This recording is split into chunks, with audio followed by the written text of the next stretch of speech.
अगर आप ये वीडियो ये सोच के देख रहे हैं कि डॉक्टर बनने में कितना पैसा लगता है या फिर डॉक्टर बनने के बाद कितना पैसा कमा सकते हैं, इस वीडियो में इस बात का जवाब देने वाला हूं, तो आपकी सोच थोड़ी सी गलत है वीडियो को देखने की।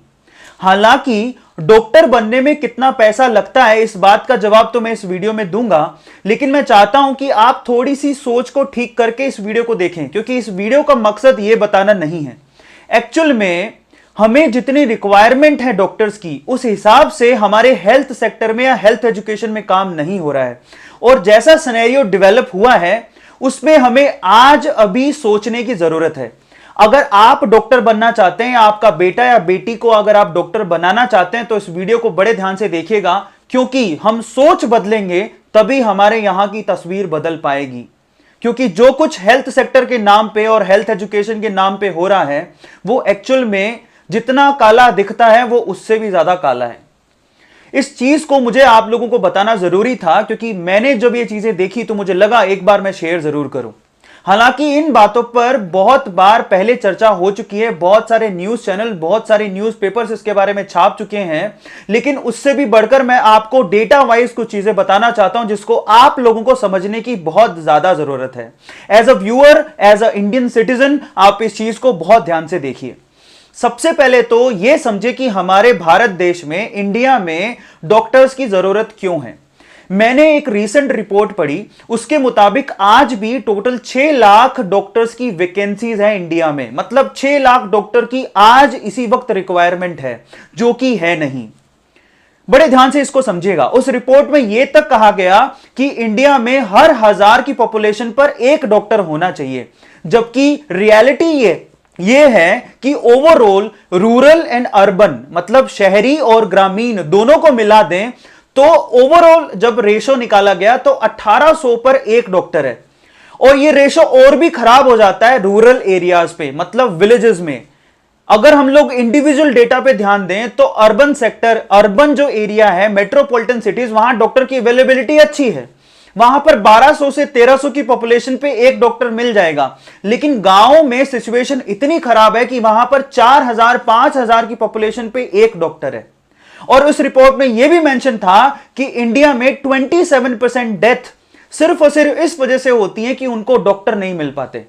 अब आप यह सोचिए कि डॉक्टर की रिक्वायरमेंट कितनी ज्यादा है। बहुत अच्छी बात है, जहां रिक्वायरमेंट है वहां पर अच्छी बात यह हो जाती है कि वैकेंसीज भी ज्यादा होंगी और चांसेस वहां डॉक्टर बनने के ज्यादा होने चाहिए। यह एक सिनेरियो बड़े ध्यान से समझिएगा। रिक्वायरमेंट है 6 लाख डॉक्टर्स की। अब मजे की बात यह है कि हर साल जो पेपर देने के बाद साइंस के बच्चे एमबीबीएस में एडमिशन लेते हैं, वो पेपर का नाम है नीट, और उसमें बैठने वाले बच्चे कितने? 13 लाख। अब आप समझिए कि 13 लाख लोग फॉर्म भर रहे हैं डॉक्टर बनने के लिए। 6 लाख की हमें रिक्वायरमेंट है, तो यहां तो बहुत अच्छा है। उससे डबल यहां पर फॉर्म भर रहे हैं, एस्पायरेंट्स डबल हैं, तो डॉक्टर बनना तो आसान हो गया ना। लेकिन समस्या कहां पैदा होती है? बीच की बॉडी पे। 13 लाख बच्चे दे रहे हैं पेपर, 6 लाख की रिक्वायरमेंट है, लेकिन बीच की बॉडी जो डॉक्टर बनाती है, मेडिकल कॉलेजेस की बात कर रहा हूं, उनकी हालात बहुत खराब है। ओवरऑल पूरे इंडिया में मेडिकल कॉलेजेस कितने हैं? 456, माफ कीजिएगा 456, 456 मेडिकल कॉलेजेस हैं। अब इससे तो आपको अंदाजा नहीं होगा कि वो मेडिकल कॉलेज कितने डॉक्टर बनाते होंगे, तो मैं आपको क्लियर करता हूं। पूरे इंडिया में 70,000 से ज्यादा मेडिकल सीट ही नहीं है। 70,000 मेडिकल सीट हैं अभी। और आप ये सोचिए 70,000 मेडिकल सीट के लिए 13 लाख बच्चे हर साल एग्जाम दे रहे हैं। 6 लाख डॉक्टर्स की अभी जरूरत है, लेकिन सीट तो 70,000 ही है। अब मतलब हर साल 70,000 ही डॉक्टर बाहर निकलते हैं। इस हिसाब से अगर रिक्वायरमेंट को फुलफिल करना हो तो 9 से 10 साल लग जाएंगे आज के सिनेरियो के हिसाब से, जितने डॉक्टर चाहिए। और उसमें भी समस्या यह है कि कितने डॉक्टर हैं जो कि विलेजेस या रूरल एरिया में काम करेंगे। अब वो डिपेंड करेगा कि उन्होंने डॉक्टर बनने के लिए कितना पैसा खर्च किया। इस चीज को समझिएगा। और अब यह शुरू होता है वीडियो का असली पार्ट, जहां पर अजीब सा सिनेरियो पैदा हो गया इंडिया में। अब रूरल एरिया में हमें डॉक्टर्स की ज्यादा जरूरत है, एक्सपर्ट्स की ज्यादा जरूरत है, ये हम बात पहले ही समझ चुके हैं, क्योंकि वहां पर 4000 पे एक डॉक्टर है। और ज्यादातर डेथ जो होती है वो रूरल एरियाज में ज्यादा हो रही है। अब रूरल एरिया में काम करने जाएगा कौन? जो कि मेडिकल कॉलेजेस में कम इन्वेस्ट करेगा, जिसने कम फीस भरी, जो कम पैसों में डॉक्टर बन गया, उसकी तो इच्छा होगी ना कुछ सेवा करने की, तो वो शायद गांव की तरफ चला जाए। जो ऑलरेडी करोड़ों रुपए खर्च कर रहा है एमबीबीएस करने में, वो कैसे जाएगा? उसको पता है कि मैंने डॉक्टर बनने में 1 करोड़ से ज्यादा रुपया खर्च कर दिया, वो गांव की तरफ सेवा भाव से कैसे जाएगा? अब ये आपको समझ में नहीं आ रहा होगा तो इसका जवाब देता हूं। अगर आप अगले साल के लिए डॉक्टरी के लिए प्रिपेयर करें, एमबीबीएस के लिए प्रिपेयर कर रहे हैं, तो बड़े ध्यान से सिनेरियो को समझिएगा। ओवरऑल 13 लाख बच्चे एग्जाम दे रहे हैं, 60 से 70 हजार ये जो सीट्स हैं, लेकिन वो सीट हैं किस किस के पास? गवर्नमेंट सीट है सिर्फ 30,000, बाकी सारी की सारी प्राइवेट सीट हैं। अगर आपका गवर्नमेंट सीट में नंबर आ गया तो आप ऑलमोस्ट 4 लाख रुपए में एमबीबीएस खत्म कर सकते हैं। मैं आपको फीस स्ट्रक्चर बताता हूं। एम्स की जो फीस, एम्स जो टॉप मेडिकल कॉलेज है इंडिया का, जो गवर्नमेंट एफिलिएटेड है, उसकी फीस पूरे साल भर की 1,000 रुपए, एम्स दिल्ली की बात कर रहा हूं, पूरे साल भर की 1,000 रुपए फीस है। यानी 5-5.5 साल का आप समझिए कि 5 से 6,000 रुपए में काम हो गया सिर्फ फीस का। हॉस्टल चार्जेस अलग है, मैं सिर्फ फीस की बात कर रहा हूं। जबकि जो नीट के थ्रू आपको टॉप कॉलेज मिल रहा है जिसका नाम है मौलाना आजाद, उसकी फीस तो मात्र 250 रुपए है। 250 रुपए में पूरे साल भर की फीस है, जहां तक मैंने पढ़ा और समझा। हॉस्टल की चार्जेस अलग हैं, मैं सिर्फ यहां पर कॉलेज की फीस की बात कर रहा हूं, क्योंकि गवर्नमेंट एफिलिएटेड है तो गवर्नमेंट उनको पैसा देती है। 250 रुपए साल भर की फीस, इसका मतलब ये हो गया कि आप सोच लीजिए कि 5 साल में या 6 साल में कितना फीस, 5 साल का होता है तो 5 साल में कितना फीस हो गया। ठीक है, ओवरऑल पूरा साल भर, पूरे 5 साल का खर्चा, रहना खाना सब मिला लें तो इन कॉलेजेस के अंदर 1 से 1.5 लाख रुपए में एक बच्चा डॉक्टर यानी कि एमबीबीएस करके बाहर निकल पाएगा। और जबकि 1 से 1.5 लाख रुपए उसने डॉक्टर बनने में खर्च किया है, तो वो आसानी से इस भाव से रूरल एरियाज में जा सकता है कि उसने तो पैसा बहुत ही कम इन्वेस्ट किया है। रूरल एरिया में इतना पैसा तो मिल ही जाएगा, तो वो सेवा भाव से वहां जा सकता है, सेवा कर सकता है। लेकिन ऐसे डॉक्टर निकलते कितने हैं साल भर में? इस बात को प्रॉपर्ली समझने के लिए मैं थोड़ा सा पीछे लेके जाता हूं आपको। बहुत सारे माँ बाप चाहते हैं कि उसका बच्चा जो है वो डॉक्टर बने, उसके लिए उसे वो साइंस दिलाते हैं, पहले तो अच्छे स्कूल में पढ़ाते हैं और वहां पर फीस भरते हैं। अब वहां पर फीस आपको पता है कितनी होती है? स्कूल की फीस, जो प्राइवेट स्कूल्स होते हैं उनकी फीस अच्छी खासी है। उसके बावजूद भी स्कूल्स में इतनी अच्छी पढ़ाई नहीं होती है, तो इन कॉम्पिटेटिव एग्जाम को देने के लिए वो उनको कोचिंग ज्वाइन करवाते हैं।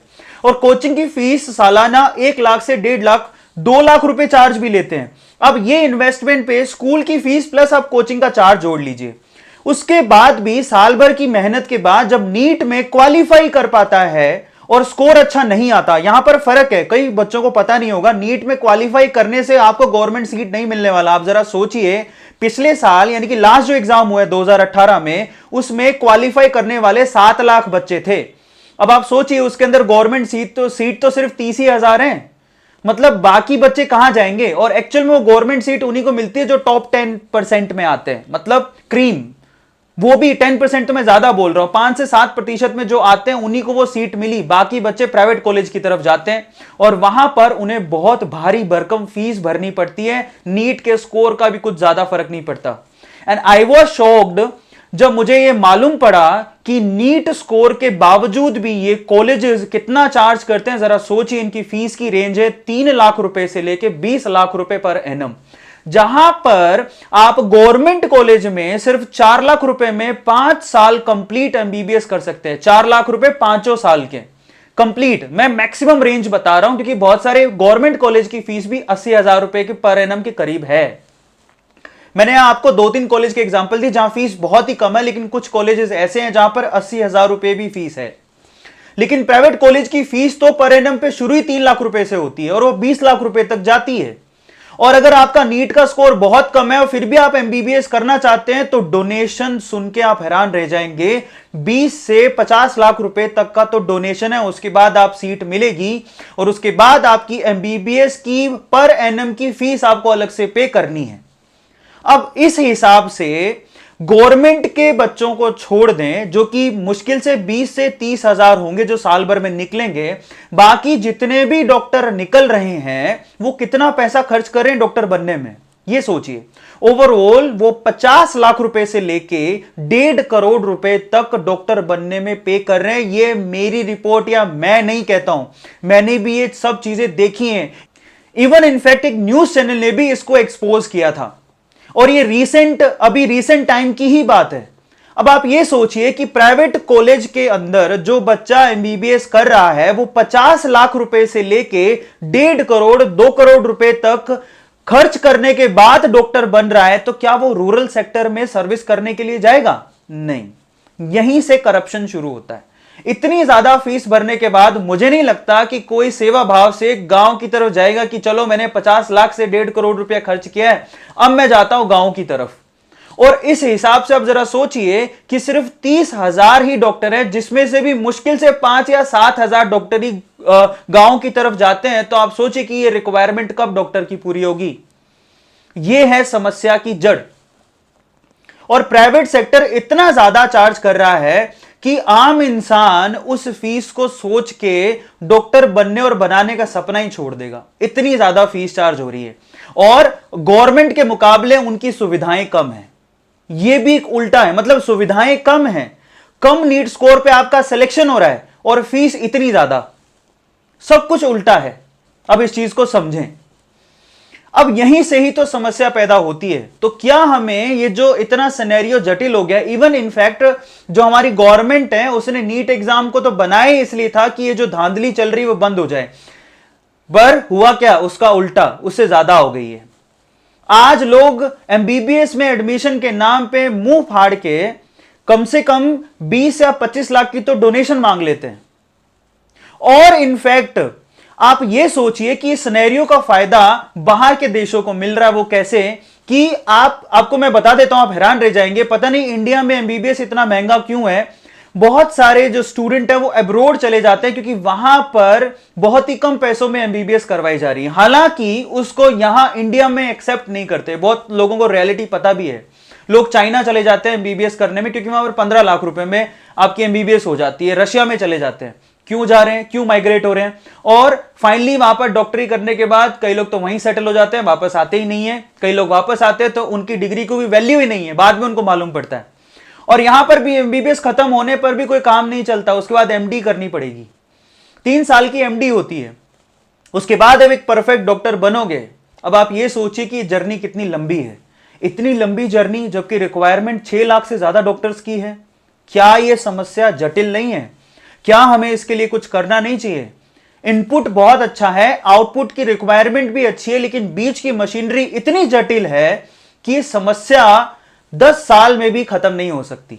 सो इस वीडियो के थ्रू मैं सिर्फ इतना कहना चाहता हूं कि ये जो प्राइवेट सेक्टर में बड़ी बड़ी फीसेस के साथ जो डॉक्टर बनाए जा रहे हैं और ये जो सिनेरियो पैदा हुआ है, उसको बदलने की जरूरत है।